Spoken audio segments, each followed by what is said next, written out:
So we're on this Equinox here, and this is a clutchless compressor on there, variable displacement.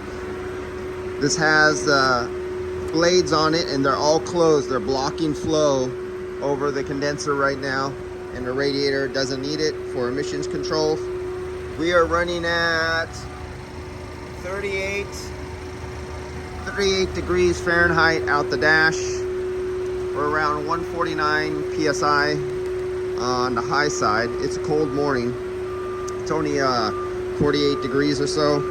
So this one is controlling its pressure by the fan, modulating it, closing the fin doors here, and it's keeping it right at 149. It's pretty damn steady. It barely moves at all. That's really good control on the high side. But on a really cold day, I just filled it up. It has a new condenser. Now the one behind me you can hear with that really loud fan. I'm not going to show what shop I am. I was mentioning this earlier.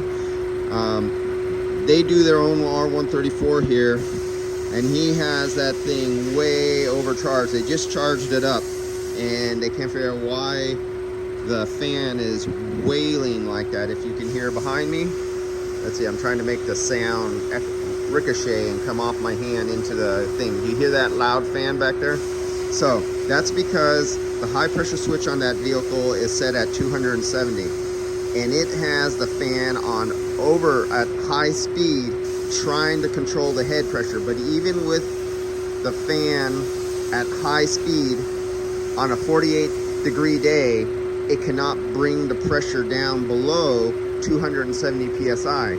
And the reason it can't get it below 270 psi is because they overcharged it so much. It cannot cool down the refrigerant in the small condenser because the condenser is small and they have too much refrigerant, so the pressure stays high. So on a 48 degree day, it might be 350 psi right now on a 48 degree day, which is completely wrong. But you will have nice cold air coming out of the dash because it's so cold out, and they have no sun load on the car. And so they'll hand it over to the customer. The customer will drive away and won't use the AC for a long time because we're into winter. But when that customer goes to use that car on a hot day, where do you think all that refrigerant has no place to expand? So what's going to happen? One, pressure is going to go so high, over 440, it's either going to cut off the compressor and keep doing that. And since that's a high-end luxury car, hopefully it has a lockout feature that locks out the compressor before it causes any damage. Or two, it'll just float up there like 410, 420, 30, depending on the ambient temperature, and either damage the compressor or have very poor performance out the AC on a hot sunny day with bright sun. Either or, it's going to be a comeback. And I get to see and hear this stuff all the time. So that car behind me is going to come back. And the other thing I've been having is because last year another mobile guy has started up. They always start up every couple of years. I've been being called back into shops because the other guy is like half my price. He's cheaper. You know, cheaper is always better.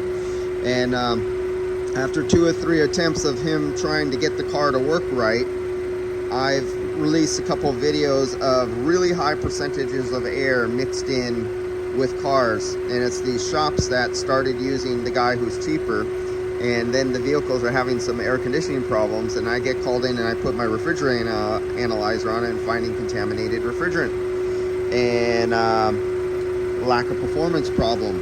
So guess what happens? Yeah, they found the cheaper guy half the price, but the comeback rates have been really good for my business. And this happens in business. Somebody always tries to come in at half the price, but I asked him, I go, does he have a refrigerant analyzer? Can he show you that his refrigerant is pure? And they asked, and I got the call back, and to confirm this, I had to make sure. No, he doesn't have a refrigerant analyzer. So he doesn't know that he is contaminating the customers who are hiring him to do contaminated refrigerant into their vehicles. He has no way of telling because the analyzer he doesn't have. And then the biggest thing is when you ask them up front, face to face, why don't you have a refrigerant analyzer?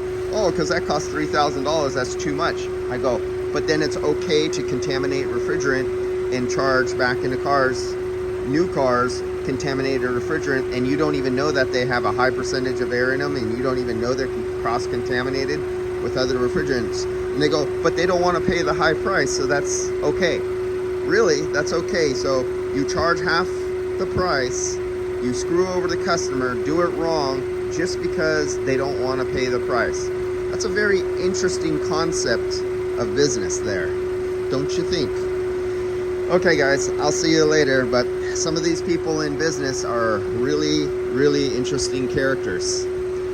Base the quality of product and service on price and not tell the customer about it.